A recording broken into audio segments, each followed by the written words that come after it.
चराचरं तत्पदं दर्शितं येन तस्मै श्री गुरुवे नमः।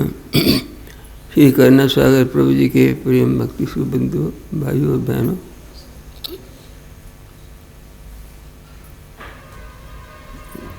ये जीवन सुखी की बात अभी गाई हमने, तो हमारा जीवन सुखी होना चाहिए।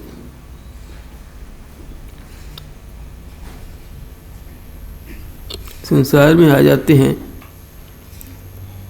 जैसे कोई भूला भटका जीव कहीं चला जाए, मनुष्य चला जाए, देखता है क्या है तो कुछ समझ नहीं आती। इसीलिए गुरु की आवश्यकता है। गुरु समझाता है कि तुम कौन हो, कहाँ से आए हो, क्या करना है। इस बात का पता न लगे तो आदमी दुखी रहेगा, क्योंकि जब हम आते हैं संसार में, कोई भी जीव आता है कहीं से आए, पता नहीं कहाँ से आता है, पूर्व जन्म का पता नहीं होता, लेकिन वो तो आ जाता है। लेकिन यहाँ आकर अपने साथ कुछ और भी लाता है।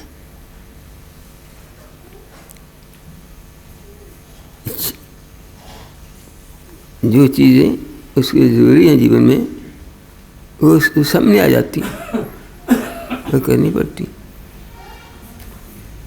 शास्त्रों में लिखा 4 चीज़ें मुझे साथ हर एक जीव के साथ आती है। 4 चीज़।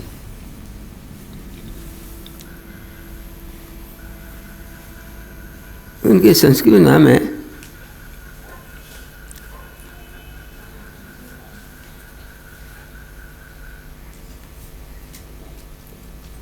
पिपासा, बुभुक्षा। फटाफट आ जाते। पिपासा में प्यास लगती है, बुभुक्षा में भूख लगती है। पता नहीं शरीर मेरा साथ ही आ जाती है। लेकिन एक और भी चीज़ आती है, जिज्ञासा। बच्चा कहता है मैं कहाँ से आया, ये क्या है, चीज़ें छोड़ता है, ये क्या है। इसको कहते हैं जिज्ञासा। जन्म से लेकर अंत तक चलती है। और एक चीज़ और है जो कि समझदार आदमी की समझ आती है, बाकी वह मुमुक्षा, कि मैं संसार से दुख आने के लिए मैं अब संसार में नहीं आऊँगा। ये गायत्री मंत्र है ना, भोर न जग में आए। ये हमारे धर्म का एक लक्ष्य है कि हम आ गए तब नहीं आएंगे, मुक्त हो जाएंगे।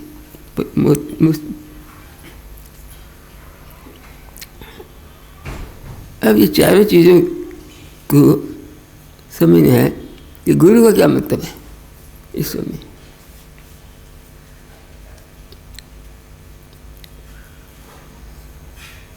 ये खाना पीना जो कहा, जब तक गुरु ना हो तो भूख नहीं मिटेगी, प्यास नहीं मिटेगी। 500 साल उम्र दे दो, भूख फिर नहीं मिटेगी बिना गुरु के। भूख सदैव भूखा रहेगा। यह भूखा भाषा, खाना पीना बेहद हो। लोभ से लालच बढ़ते हैं, और आया और ये बात भी गुरु समझाते हैं कि तुम्हारी भूख किस तरह मिटे। योग में है अप्रिय। गुरु कहते हैं देखो तुम्हें जो चाहिए तो हम देंगे, मगर तुम और मांगते। तो गुरु उसको एक हद लगा देते हैं, ब्रेक लाते हैं। और जो ब्रेक लगाते हैं वो इसी चूर को छोड़ कर चले जाते हैं कि हम आए थे कुछ लेने के लिए, तो कहते बस। इसलिए गुरु बड़ी जरूरी चीज़ है।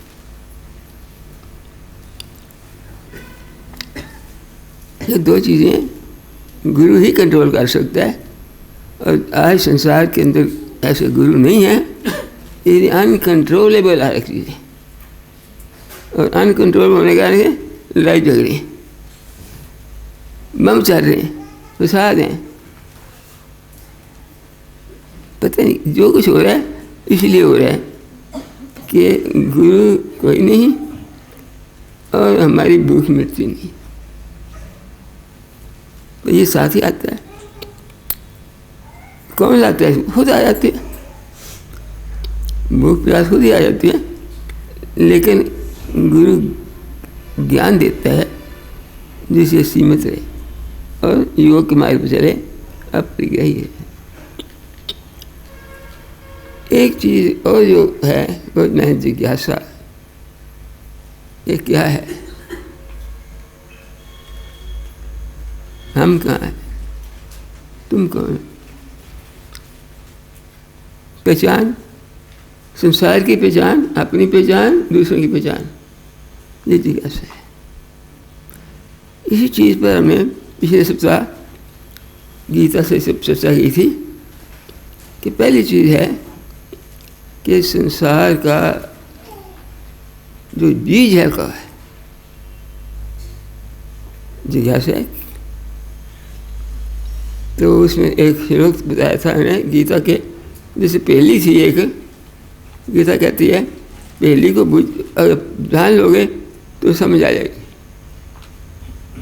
फिर गीता पढ़ना 15 चैप्टर में है वो, ऊर्ध्वमूलम अधाशाखम अशक्तम प्रावभ्यम संदांश जैसे प्रदानी या सवेद सवेद। ये पहली है। इस पहली को समझता तो संसार क्या है, किसने बनाया, ये समझ आ जाएगा। एक कहते वो फिर समझा देते उसको। समझिए एक वट वृक्ष है, पर वट वृक्ष ऐसा है जो जिसकी जड़ें जमीन में नहीं है, ऊपर है। ऊर्ध्वमूलम अधा शाखम, और नीचे शाखाएं, पत्ते नहीं। ये है एक पहेली है। वो कौन सा वृक्ष है? संसार में नजर नहीं आएगा, पर ये पहेली है। ऊर्ध्वमूलम अधा शाखम अश्वत्थम। अश्वत्थ का मतलब है बोर्ड। उसका नाम अश्वत्थ से लिखा है कि इतना बड़ा होता है। आज तो मोटरों के लिए पार्किंग चाहिए ना, उसे घोड़ों के लिए पार्किंग चाहिए थी। जब मोटर नहीं थी, घोड़े ही घोड़े थे, घोड़े ही ज्यादा होती थी, लड़ाई घोड़े में चलती थी सब। तो जहाँ घोड़े ठहराते थे वो कोई छात्र ही होते थे। अश्वत्थ वृक्ष, अश्व अश्व में घोड़ों का ठहरने की जगह। तो अश्वत्थ वृक्ष ऐसा बड़ा, उस जैसा बड़ा वृक्ष कोई नहीं होता, संसार में नहीं है। हमने मान लिखा चिनार है, पर चिनार तो उसका मुकाबला नहीं कर सकता। चिनार तो एक उगता उगा जाता है, लेकिन ये तो एक उगता है तो सैकड़ों बन जाते हैं। वो देखना तो बनने गार्डन देख रहे कहते हैं जाकर, पता नहीं कितना सारा बारिश है। तो अश्वत्थ मूलम, ऐसा अश्वत्थ है, और उसके जड़ ऊपर है, नीचे शाह है। लेकिन वो ये कभी पैदा नहीं हुआ और बढ़ते जाते। अव्ययम। अब देखो इन यहाँ के जो बोर्ड है, तो हो सकता है 100-150 साल पहले लगा हो, अब बढ़ गया है 2 साल, उसका कोई अंदाज़ा नहीं कब से। ऐसा वृक्ष है, लेकिन उसके पत्ते जो हैं, पत्ते छन छना जो कर रहे हैं, बड़ी सुरीली आवाज़ है, छंदांसी जैसे पता नहीं, संगीत है उसमें, पत्तों में संगीत है, मंत्र है, मंत्र बोल। तो कहते बुझाए बुझो कौन है, तो इसका उत्तर भी आगे देते हैं कि वो ब्रह्म है जो सब जगह फैला हुआ है, और हम उसको पत्ते पुत्ते हैं जो, और इतना फंसे हुए हैं जब जब अंधेरा ही अंधेरा है उसके नीचे। तो हम फिर सोचते हैं जो जिज्ञासा एक है क्या, जिज्ञासा की तृप्ति करनी है तो क्या है, तो उस अंधेरे को दूर करना हो। इधर देखते हैं प्राणियाँ, इधर प्राणियाँ, अंत कोई नहीं, उधर अंत कोई नहीं, ऊपर अंत कोई नहीं, फंसे हुए ना, यही तो फंसे हुए हम। तो यही होता है, निकले कैसे, और है चाहते निकलना।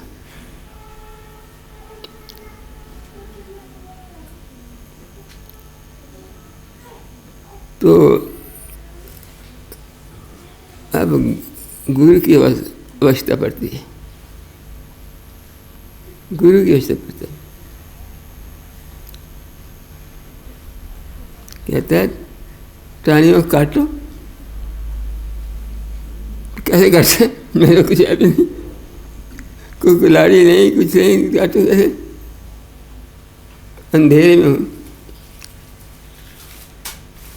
तो रास्तों में रहता, इधर जाता हूँ तो ठोकर लगती है, उधर जाता, संसार में यही है हमारे लिए, जहाँ जाते हैं कुछ ना कुछ और अड़चन आ जाती है। कोई जानना चाहते हैं कहाँ है, पता नहीं लगता। गुरु कहता है तुम्हारे पास एक शस्त्र है, एक शस्त्र है तुम्हारे पास, मेरे पास खाली हुआ तुम, शस्त्र का है, और टाणी में नजर नहीं आती, शस्त्र नहीं।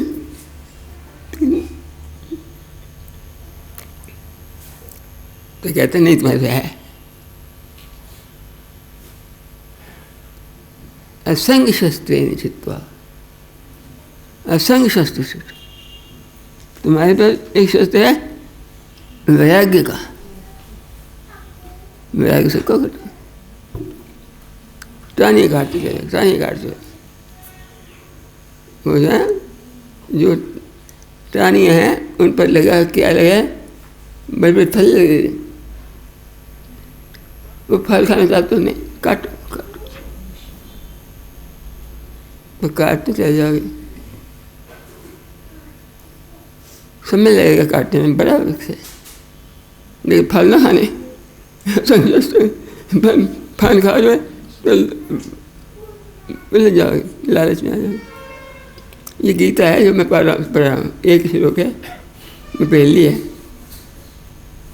कहते हैं गीता सुगीता कर्तव्य, भगवान का शास्त्र है, ऐसा शास्त्र कोई नहीं दुनिया में जो भगवान ने खुद लिखा। गीता सुगीता कर्तव्य कि मैंने शास्त्र दृष्टि, या स्वयं पद्मनाभ से मुख पद्मात्म से भगवान के मुख मिला। तो पहली को समझाया, तो कहते काटते जाओ काटते जाओ, तो टाइम लगेगा, बड़ा शास्त्र है, लेकिन काट काट कर जो ऊपर टानियाँ काटोगे, फिर जड़ें काटोगे, जड़ने की कोशिश, जब जड़ों तक पहुँच जाएंगे ना, तो फिर वहाँ भी फंस जाओगे, फिर ख़त्म हो जाओगे, तुम ही ख़त्म हो जाओगे, तुम्हारा हाल, तुम रहोगे ही नहीं, वहाँ पहुँच गए, कोई आता नहीं वापस। वो क्या है, वो असली ब्रह्म का अवस्था है, ब्रह्म में कौन अवस्था है, निरतगत्वा न निवर्त भूया, उससे आगे फिर वापस नहीं आते। ये है भाई, पिछले हफ्ता गीता से पढ़ कर हमने देखा कि जो वहाँ पहुँच जाता है उसकी क्या हालत होती है। रहता ही नहीं, पर जो रहता है वो क्या है होता है, ब्रह्म भक्ति, ये तो एक जिज्ञासा है। इसकी गुरु ही तृप्त कर सकता है। और शास्त्र और गुरु वो है जो शास्त्र में प्रवीण हो, साधना में प्रवीण हो। और वो क्या है वो आगे वो भी है इसमें, इसी चैप्टर में।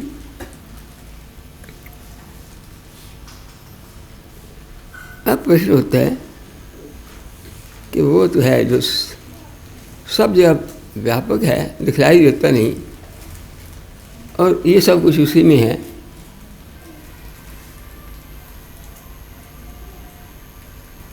लेकिन फिर हम कौन हैं? तो हम का सवाल आता है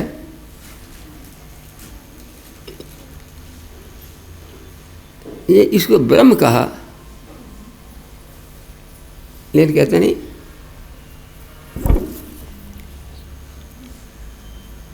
तुम पुरुष हो। एक पुरुष नहीं, दो पुरुष हो, एक अंदर एक बाहर। मैं गीता से बताऊंगा, समझाऊंगा, ताकि आप गीता पढ़नी और समझनी।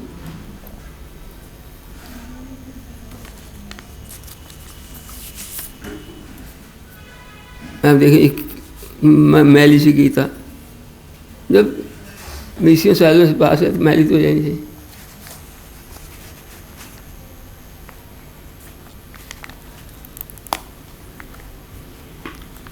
तो कहते यह लिखा है कि ब्रह्म के अतिरिक्त दो पुरुष और हैं। ब्रह्म पुरुष नहीं है।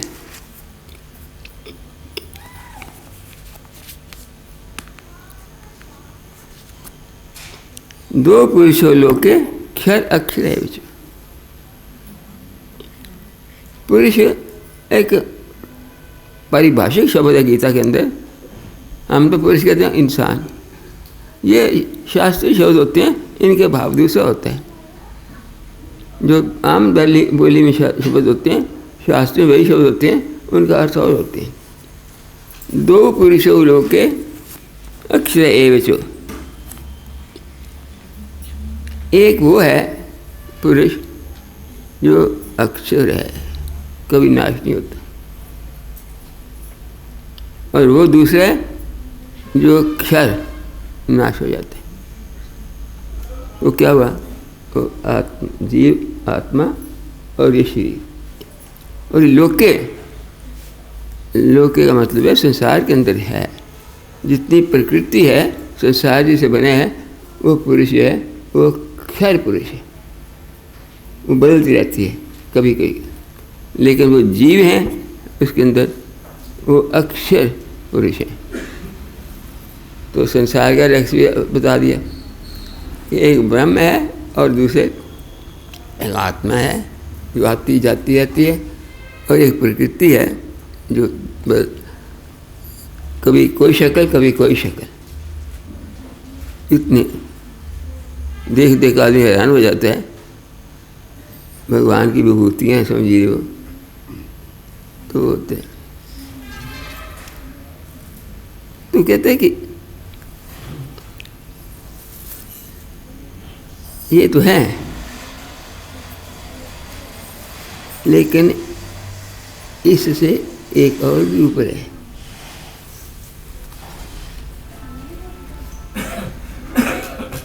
वो क्षर है, किधर लिखते हैं? क्षरा सर्वाणी भूतानि।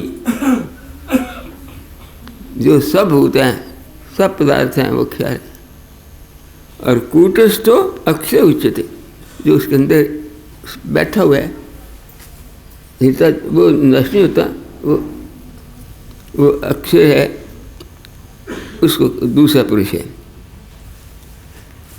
लेकिन एक और भी पुरुष है।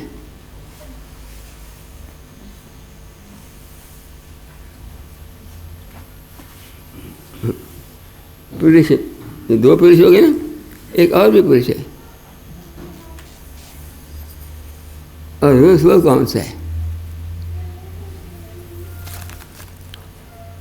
उत्तम पुरुषत्वन्य, एक और पुरुष है जो सबसे ऊपर है, अच्छा है, सबसे बुलंद है, उसको कहते हैं पुरुषोत्तम। पुरुषोत्तम भी है। तो तीन पुरुष हो गए, क्षर, अक्षर और पुरुषोत्तम। तो अब समझ आइए संसार क्या है। एक ब्रह्म है, तीन पुरुष हैं, उनमें से हम पुरुष हैं और हमारे शरीर भी पुरुष है, और एक पुरुषोत्तम है। वो कौन है? वो कहाँ है?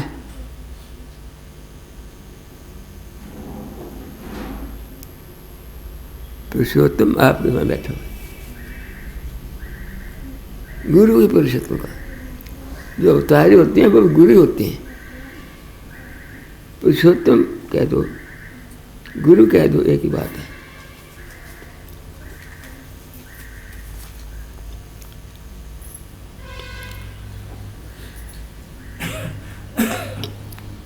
परंतु क्या करता है? वो संसार का मालिक बन जाते हैं, कुछ भी कर सकते हैं। अवतार कुछ भी कर सकता है। इसलिए उसे कहा कि उत्तमा पुरुषास्त्वन्य परमात्मा इति उपता। ये आत्मा है, वो परमात्मा है। परम लगा दो साथ, पुरुष या पुरुषोत्तम लगा दो, आत्मा परमात्मा लगा दो, वही है। यो लोक त्रयम आविश्य विभर्ति अव्यय ईश्वर, उसको ईश्वर भी कहते हैं। जब तक मालिक ना हो तो क्या होगा? ब्रह्म मालिक नहीं है, ब्रह्म के अंश है। मालिक वो कौन है? जिसको ईश्वर कहते हैं। यो लोक त्रयम आविश्य, वो जो पुरुषोत्तम है वो एक जगह नहीं, तीनों लोगों को कंट्रोल करते हैं, हर जगह। आपके पर जाए नहीं, वो तीनों लोगों के व्याप्त है। ये यहाँ में है और दूसरे देश में लोग उसको देख रहे हैं। वो है यो लोक त्रयम आविश्य विभर्ति अव्यय ईश्वर। वो भी ईश्वर है, उसको ईश्वर कहते हैं। वो सबका पालन पोषण करते हैं। वो ना हो हम मर जाए। हम पता हमारा क्या होगा अगर हमारे ऊपर ना हो तो। वो हमारा पालन पोषण करता है। ब्रह्म नहीं पालन को करता, ईश्वर करता है।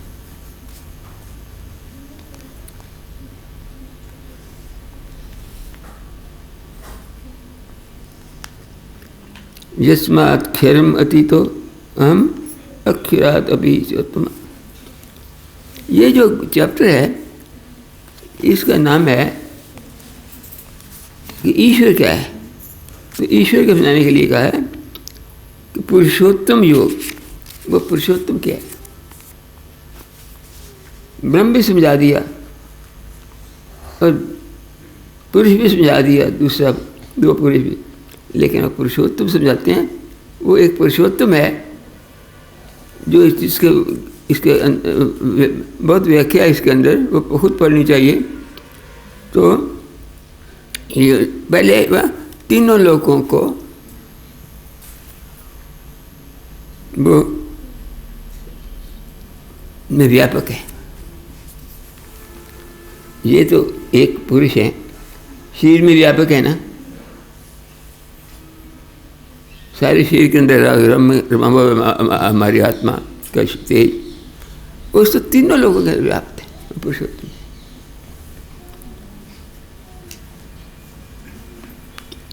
और उसको विभर्ति उनका रक्षा करते हैं। वो ना हो तो रक्षा कैसे होगा? अव्यय, वो भी अविनाशी सदा से।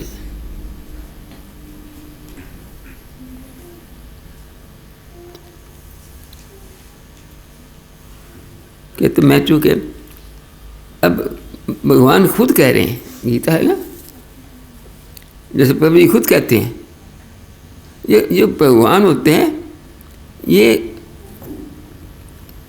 समझना है कि अवतार गुरु वो एक पुरुषोत्तम शक्ति होती है, हम जैसे नहीं होते। तो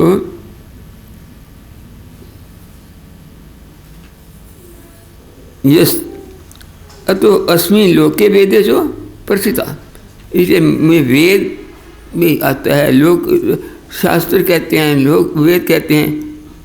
क्यों कहते हैं? मुझे पुरुषोत्तम कहते हैं, कि मैं तीनों से ऊपर हूँ, दोनों से ऊपर हूँ, इसलिए पुरुषोत्तम। तो चैप्टर है पुरुषोत्तम का। तो पुरुषोत्तम का जो और गुण है वो गीता के इसी में है, लेकिन इस चैप्टर का अंत होता है यो माम एवं अमूढ़ो। अब जो जीव मुझको ऐसा समझता है कि मैं हूँ, परमात्मा है, उस अमूढ़ में वो ज्ञानी पुरुष जो मुझको इस तरह समझता है मैं भी हूँ, मैं सारी दुनिया के अंदर व्यापक हूँ और सारी दुनिया का पालन कर रहा हूँ, तो यो माम एवं अमूढ़ो जानाति, जान जाता है, समझ जाता है कि हूँ मैं, मेरा पुरुषोत्तम है, मैं भी हूँ, तुम हो, मैं भी हूँ। तो क्या होगा? वो मेरा भक्त बन जाता है। भक्ति में ज्ञान भी चाहिए ना, ऐसे भक्ति नहीं होती। सा सर्वविद भक्ति माम, सर्वविद में हर तरह से, जैसे क्या गीत आगे लिखा है कि सर्वधर्मान प्रत्यज्य माम एकम शरणं व्रज। कहते हैं ऐसा पुरुष बस मेरे ही अर्पण हो जाता है, क्योंकि वो जान जाता है कि मैं भी हूँ, कि तुम परमात्मा है कहाँ दिखाई नहीं देता। तो इसलिए इसको भक्ति नहीं मान सकता। सा सर्वविद भक्ति माम, और सर्वभाव पूरे दिल के साथ मेरे भजन करते हैं। तो भक्त होने के लिए कंडीशन है, ऐसे भक्ति मान जाते हैं। उसको जानना होता है और उसको व्यापकता समझनी होती है। ये इस चैप्टर के अंतिम श्लोक है कि जो जितना इसमें ईश्वर का वर्णन किया, जो इससे ईश्वर को समझता है वही भक्त बन सकता है। ज्ञानी अमूढ़, जो मूढ़ है उसने क्या जमना है, जो ज्ञानी है वही समझेगा। और ज्ञानी इति गुह्यतम शास्त्रम, ये अर्जुन को उपदेश कर रहे हैं ना, कह रहे हैं कि मैं ये जो शास्त्र ये उपदेश दिया गूढ़तम, इससे क्या गूढ़ अर्थ होगा, परमात्मा क्या है, तो परमात्मा को बतला दिया, तो इससे गूढ़ क्या होगा। इति गूढ़तमं शस्त्रम इदम उक्तम यानक, मैं तुमसे अनेक, ये अनेक मैंने निष्पाप, ये शास्त्र उसी को सुनाया जा सकता है जिसके अंदर मैल ना हो, साफाई हो, उसे समझेगा। अनेक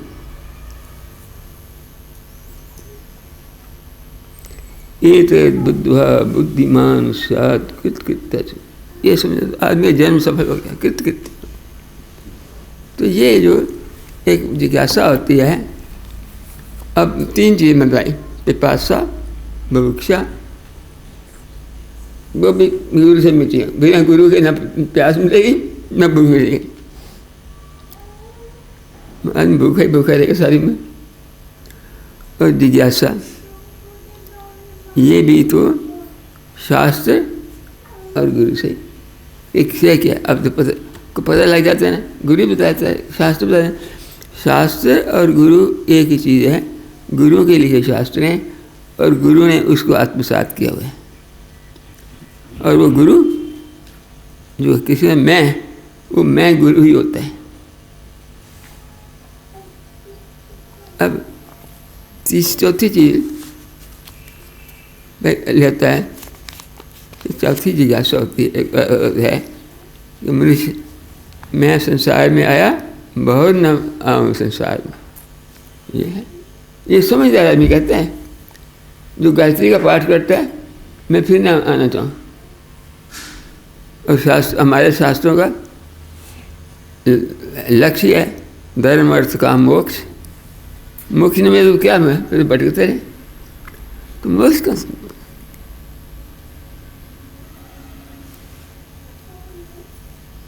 मोक्ष तो ऐसी चीज नहीं मोह ले लें। मोक्ष मूलम गुरु कृपा, गुरु कृपा।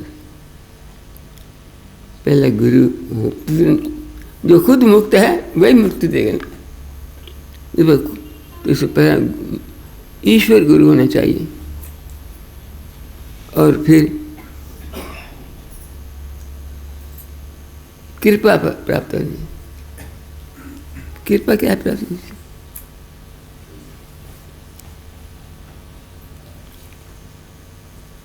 कृपा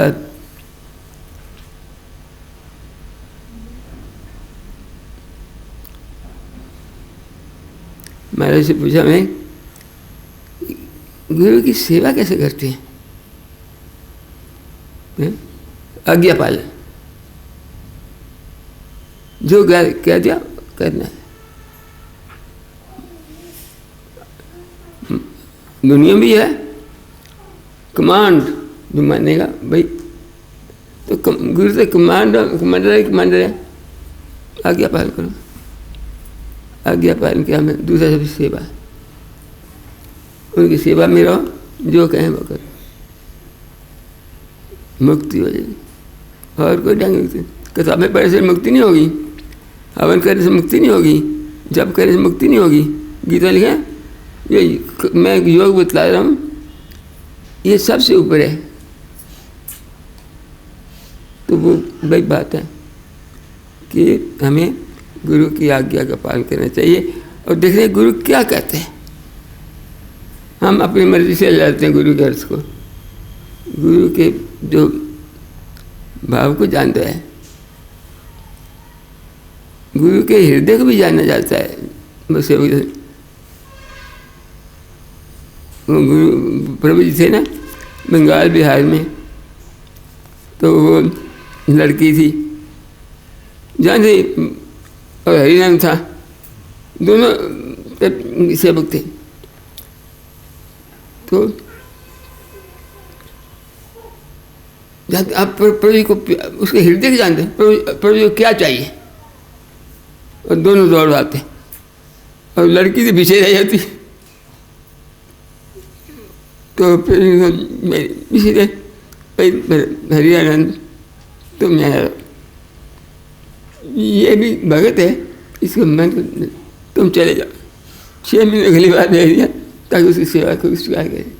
गुरु सेवक के सेवा को स्वीकार करना चाहता है, पर हृदय से दिखावे है नहीं। तो ये मैंने आज आपको बताया, हम आए हैं संसार के अंदर, तो हम 4 चीज़ें लाए हैं, सारे लाता है। पिपासा, विविक्षा, जिज्ञासा, एक ही संस्कृत शब्द है। क्या जो मेरा इच्छा, प्यासा में प्यास की इच्छा, विविक्षा में दुख की इच्छा, और जिज्ञासा में ज्ञान की इच्छा, और मोक्ष में मोक्ष की इच्छा। 4 चीज़ें हमारे लाते हैं साथ, मगर भूल जाते हैं। मगर इसको तृप्त गुरु कर सकते हैं।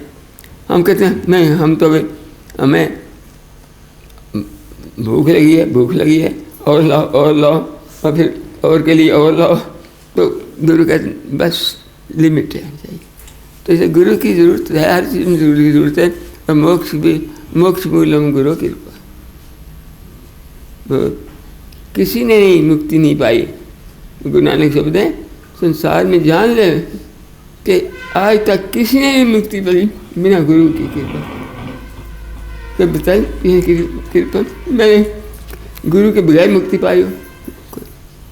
बहुत सच्चिदानंद महाप्रभु।